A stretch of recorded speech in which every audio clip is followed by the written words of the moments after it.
Hi there. My name is Stan Holt. I am a senior advisor with Partners for Impact, and I'm here with my colleague Charlene Reiss. Charlene, introduce yourself. Hi, I'm Charlene Reiss. I'm a consultant with Partners for Impact. We're a small consulting firm in the Raleigh, North Carolina area. Great. And you probably, hopefully, you've seen our original video about this discussion that we're having about equity in program design and evaluation. You can find that on our YouTube channel, and you can find that on our website at www.partnersforimpact.com.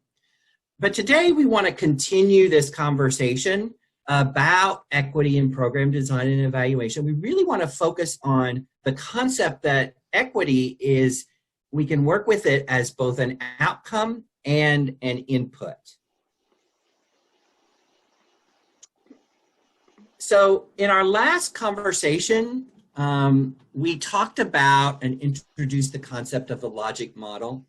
We talked about the fact that this process of a logic model is an iterative process. It's constant. We'll talk more about that in this conversation.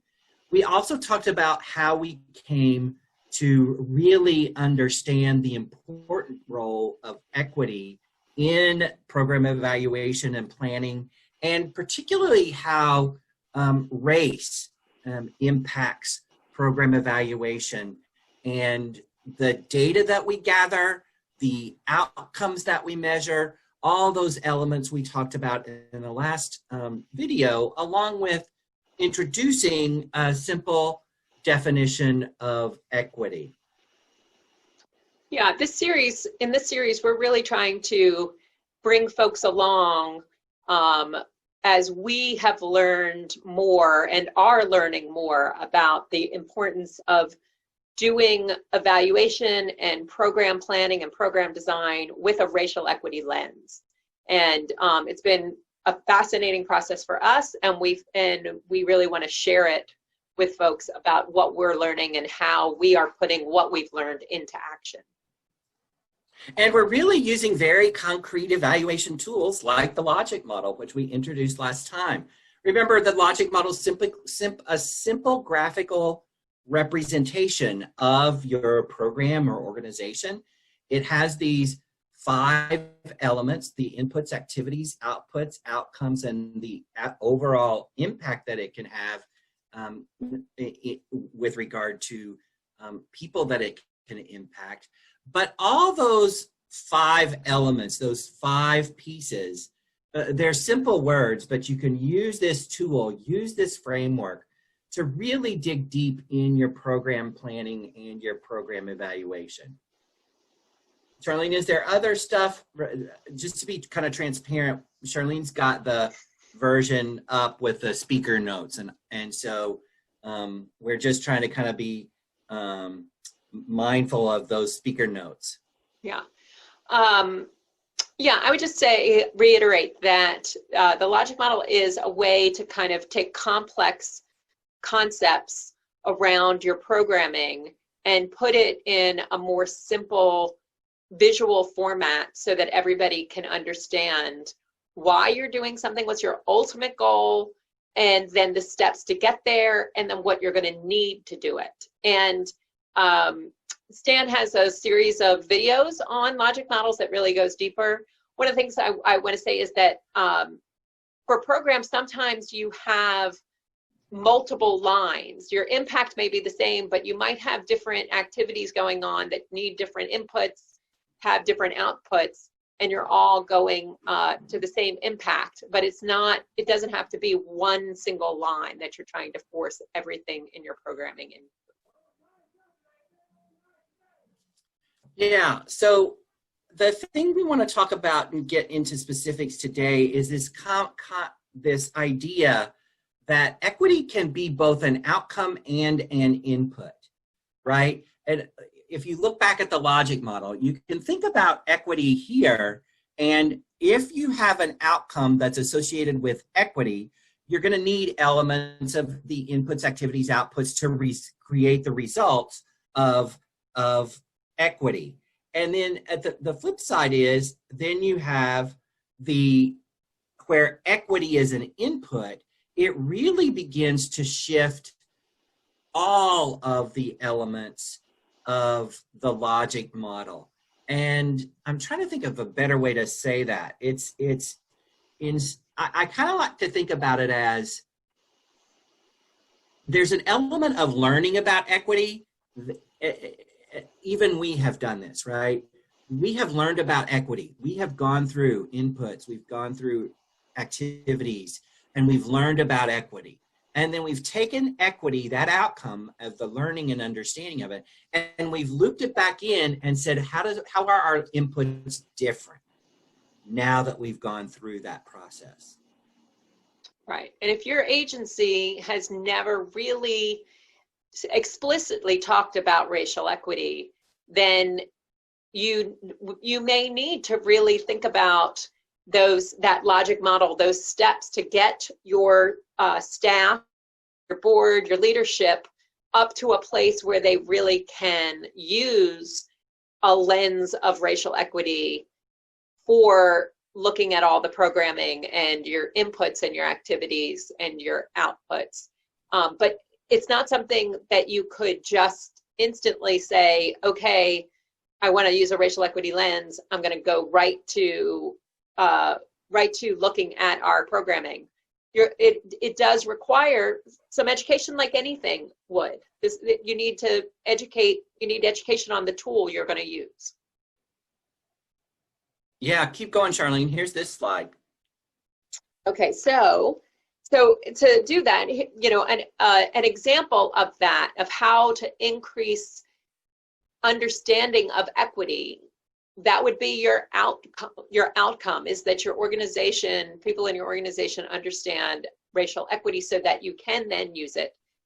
So your inputs, we're going to walk through the logic model. Your inputs might be that you need some trainers. You need to hire some trainers to help you understand what you need to know. You'll need the time to go through the training and the resources for your staff to attend. And you may, even before you get your staff to attend that training, you might need to do a little bit of pre-work with your staff to help them understand why this is important and why you're embarking on this. So then you have an activity, you've hired your trainers, you've got everybody on board, you have your 6 hours of experiential training. At the end of that training, your output is 10 people have completed your equity training. Now your outcome, hopefully, is that as an organization, your understanding of equity has increased. And then for your impact, you would have hopefully that the services or the programming that you're doing will be in the service of increasing racial equity. Right, and this is just one example of the many kinds of ways that you can increase your understanding of equity. You know, there's a lot of book clubs now that are just externally from organizations that people are trying to begin to understand. And you may want to weave something into your process that does that. You could also even do something like, as an outcome, have organizational policies that improve equity. And again, you're going to need a series of inputs. You might need some consultants to help you with it.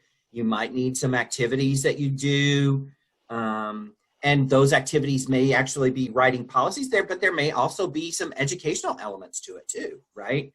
And so you can really use this logic model framework to really think about, how do we improve equity and how do we improve our understanding of it and use it in organizations and programs. So that's one layer, right? That's that whole layer of using equity and creating an equity related outcome.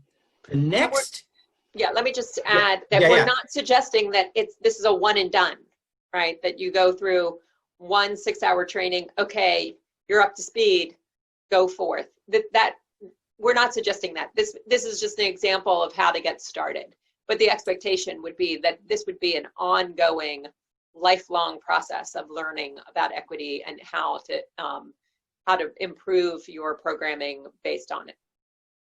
So once you've done that, and sometimes these things can run in parallel, you've increased your understanding of equity. Now we go back and we apply that lens to each element of our program design. And Charlene, I think you're getting ready to jump in and do most of this chunk. Right. So yeah, so that was an example of using your logic model to think about how you actually would improve understanding of racial equity in your organization. So now we'll walk through, once you have this understanding, what are some questions that you might ask as you're building your programming and you're putting your programming into a logic model. So we'll start with inputs. So one of the questions may be, who is your staff? Does your staff reflect the population for whom your programming is designed? Are you valuing lived experience as much as you do academic degrees?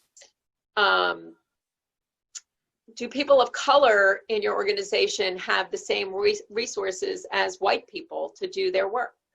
Are you really, are you treating everybody equally, where everybody gets the same thing, or are you treating people equitably in that you're looking at where they're coming from, what are the systems in place, and how are you supporting everybody to do the work in the way that they need to do the work?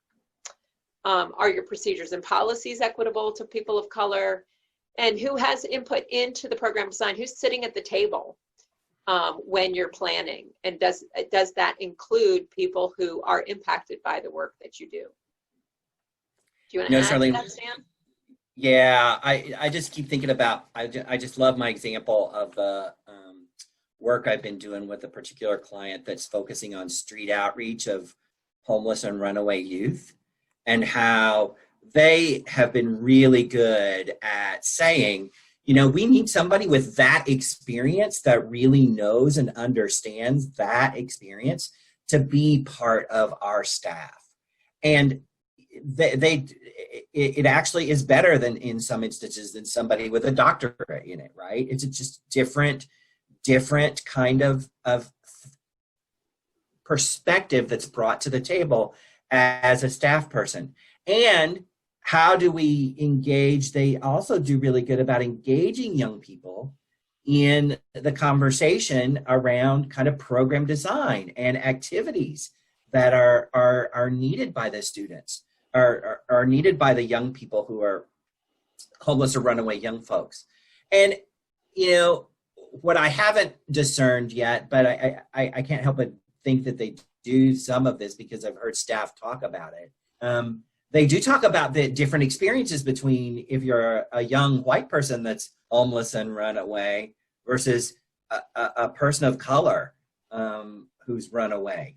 And again, two different experiences. And how do you use that in designing your inputs and your activities of the program? I'm going to move on to activities, Charlene. Okay. Okay, so now we're looking at what's actually happening in your programming. What are you doing to achieve your outputs and your outcomes? And some questions that you might ask to bring a racial equity lens to those activities. Are responsibilities divided equitably among staff? Again, that's the difference between dividing them equally or dividing them equitably. You know, if you have some staff who are trained to deal with higher needs clients, for example, their caseload may have to be lower than those staff who are not dealing with the higher needs clients, for example. What resources are going to people of color and white people? And you know, sometimes it can be obvious that there's a difference, but sometimes that can be very subtle. And that's where having having your staff and talking about these things with your staff in a very open and honest, and having everybody on board with this racial equity question is important, because you may think that everybody is getting the resources that they need, and you may find that people are experiencing it differently. Your staff is experiencing differently depending on who they are. So as far as accessing your services from your clients or your audience, your population, whoever you're serving, are activities designed to be accessible to everyone, including people of color. Are there, hopefully they're not, you're probably not having explicit ways to exclude people, but are there implicit ways that people are being excluded? There's signage, or there's materials that don't reflect everybody in your community. And that goes to the fourth point: are materials culturally appropriate and representative of the population, right? So do your materials make people feel welcome, and that they see themselves in what you are doing, and they could see themselves accessing your services? Go ahead, Stan. Yeah, I think I just would add that on that second bullet, what resources go to people of color and white people, that could be your staff, people of color and white people, but it could also be the people that you serve, right? So it's looking at both of those elements in terms of resources. Right. I think that, so there's a couple of things that we can talk about, but I think that we'll talk about them at another time, because we can really dig more deeply into the concept of universal design, which is designing for the people with the highest barriers to accessing your services or the highest needs. And then the other issues around the definition of equity and why we're focusing on racial equity and intersectionality. But they are definitely things to be thinking about, that there's that to think about who you're designing for your activities for, and are the people with the highest needs or the highest barriers going to be able to access your services. Ready to move on? Mm-hmm. Okay, so then we get to looking at equity and outputs. And so one of the questions you could ask is, how are different groups using the program? Is everybody going through it in the same way? Are they using it the way that you thought that they would use it? Or experiencing your program the same way? Are all the groups completing or attending the programs in the same amount of time? Is it taking some groups longer? Maybe if you have a financial literacy program, for example, is it taking some groups longer to complete that program than others? And why is that? And are there barriers that you weren't aware of that are in place, and so you need to rethink how you're providing your services to make sure that everybody is completing it? Are all groups using a space or resource at the same rate? If you have your doors open, are people coming in in the proportions that you expect them to, given the population that you're serving? Or, if you have a community center in a neighborhood that's 30% white and 70% Black or Hispanic, but the community center coming through the doors, the people are 60 or 70% white and only 30% people of color, what's going on? Why is the proportion of people using your center different than your community? And then, do expectations for your staff reflect the differences in what is required to achieve the same outcome for each group? And so that goes back a little bit to the activities. So if you have folks who are serving your clients who are primarily Spanish speaking, and it takes much longer to serve one client who is Spanish speaking, because all of, for example, if you're working with them in a courthouse setting, the materials that they're bringing have to be translated into English to present to the courts.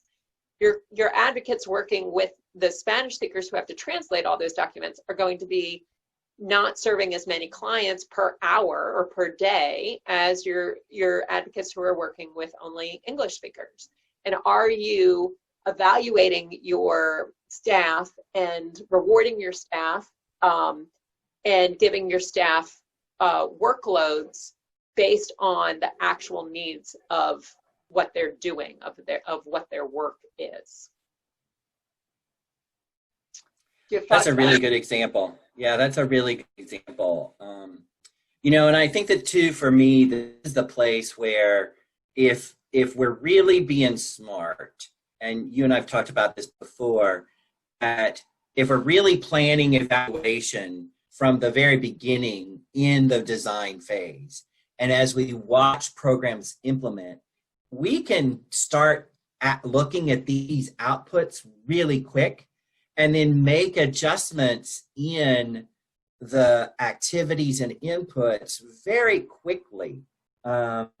So many times, and in the past, evaluation has been about, let's just implement this program, do the thing for 8 weeks, and then evaluate. We may know in week 1 we have to do something different, right? And if we're really seeing this, our outputs are the place where we can really see these differences, and it can really help us then be more of a developmental approach to our evaluation as we kind of move through the elements of the logic model. And what's required for that is that we are thinking about how we're measuring these outputs. What are the standards against which we are measuring our outputs ahead of time as we're designing the program? We're thinking about what do we want the outputs to look like, so that we know when we're when in real time whether we're meeting those expectations or not. We don't want to run a program for a year and then think, oh, well, what were we expecting to happen, and did that happen or not? Ideally we would be thinking, and that's the beauty of the logic model, is we're thinking about each of these things ahead of time as we're designing, and thinking, what are the outputs that we want to see? And then as we start the program, we can be looking at our outputs against those standards that we have already thought about. So I think that leads us to our last chunk, at least for this one, about the equity in outcomes. And that's what's the change that's been achieved, and for which people, right? So we've talked all along about that notion of disaggregating data, if you will, and seeing if there's differences between groups of people. And that difference may be on gender, it may be on race, it may be on sexual any number of elements that really can come into play here. But you're going to want to pay attention to those outcomes based on those differences in the folks that you're working with. Charlene, you have more to say, I'm sure. I was just going to reiterate that this is going to require disaggregating data. And what it means is that in order to disaggregate data, you have to collect it in a way that allows you to disaggregate it. And so if you want to know how many people are using your services of different races, of different genders, you're going to need a way to determine that. And if you are not counting that and you're not collecting that information, you are not going to be able to figure out how you're serving the different populations and what the outcomes are. And so it's something to really think about, of what data do you need? How do you collect it? And how do you disaggregate it so that you really do know how many, you know, what percentage of white people are coming through your doors versus people of color? How many people with disabilities are you serving? How many people, and we're not suggesting that it's easy to get all of this data, because often it's not. You know, there's plenty of programs where it's very hard to determine some of the things that you want to know, but there's also ways to be creative about it. And I would say that if you don't collect the data, then you cannot be sure you're serving people equitably and that you're really meeting your equity goals if you don't have the data to look at.